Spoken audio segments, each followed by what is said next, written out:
Hey, today I'm going to be helping you with some anti-chip tips. I'll mostly be focusing on rope and wrecker, so if those two things interest you, feel free to stay, but we can just get right into it. First of all, common thing chip players are doing at the moment is doing pressure into Alpha Blade and then getting on a rope that's already been set there one way or another. One way you can deal with that, by mashing 2p when you see Alpha Blade.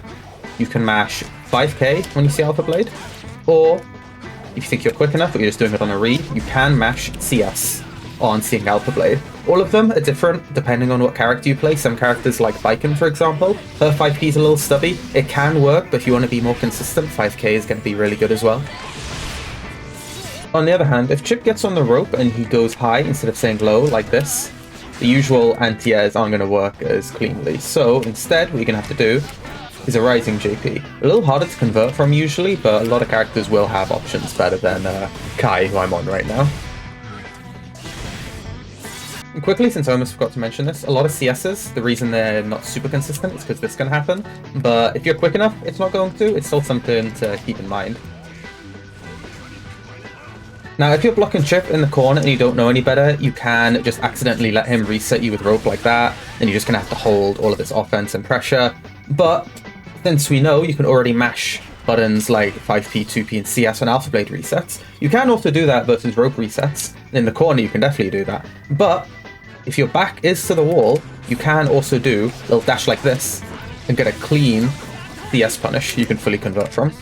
Now, this does also work mid-screen, but for a lot of reasons, like mostly Chipp's often going for a high rope mid-screen, it does tend to be a little bit more consistent to do this in the corner, but you can do it in both. Feel free to do whatever suits you. Another thing you want to look out for in the corner versus Chipp, of course, when he does rope, he's above you, your natural instinct is going to be to block high, but in the corner, you still need to be blocking low and reacting high, since he can do an instant low even though he's on the rope, but to do a high, since all of his rope normals are mids, he actually has to jump off the rope and then do an air normal. So, block low, react high like you normally would. Alright, finally, rope in neutral. Your natural instinct to beat Chipp rope here is going to be to try and 6p, but we can see that's going to get you completely nuked. You actually want to use your longest reaching poke or mid to try and beat Chipp doing rope 6h like this. So if you can see here, it works pretty well. It's going to work for a lot of characters, whether it's going to be like Faust or Sol or Happy Chaos or Abba or Viking. We just want to do your longest reaching move rather than a dedicated anti-air. Since Chipp is still not that far off the ground really, you're going to be able to snipe him. And 6Ps aren't going to be great versus his disjoints. Right, and finally we're going to be covering some Chipp Wrecker RPS. So this is a lot simpler, but still really important to know. First of all, if Chipp does Wrecker 1, is -4. Even though I have a 4-frame here as Sol, you can see I'm not quite getting a punish here. That's because Chipp spaces himself too far. Instead, what you need to do is try to IB it, and then you can get a punish. A little tricky since Wrecker 1 is variable, but if you reckon you have a timing for when the player likes to do Wrecker 1, there's a really strong option to go for. Right, now for Wrecker 2, this is -6. So by 6 or 5 framers, this should be punishable, as you can see here. Sol 2k, a little bit too stubby. You are also going to have to IB Wrecker 2 if you want to get a clean punish on it, as long as I don't drop it this time, like this.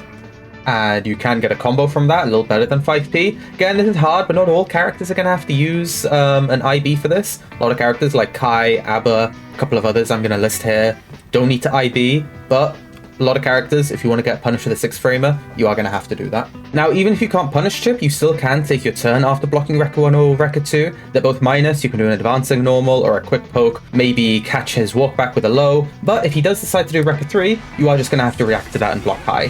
But if you'd like, offer Wrecker 1 or Wrecker 2, or if he decides to do it raw, you can do a 6p, get a counter, and combo here. I don't really know Sol combos this patch, but you get the idea. Wrecker 3 isn't safe. Even if he has tension, you're able to 6p it on a read and get a pretty nice punish from it. And yeah, that's just a basic coverage of how to deal with two core aspects of Chipp's kit, both Wrecker and Rope. I hope this video helped. If it did or didn't, let me know in the comments. I'll post any corrections in the pinned comment. And if you'd like to suggest the next character for me to cover, feel free to do so. And I'll see you next time. Thank you so much for watching.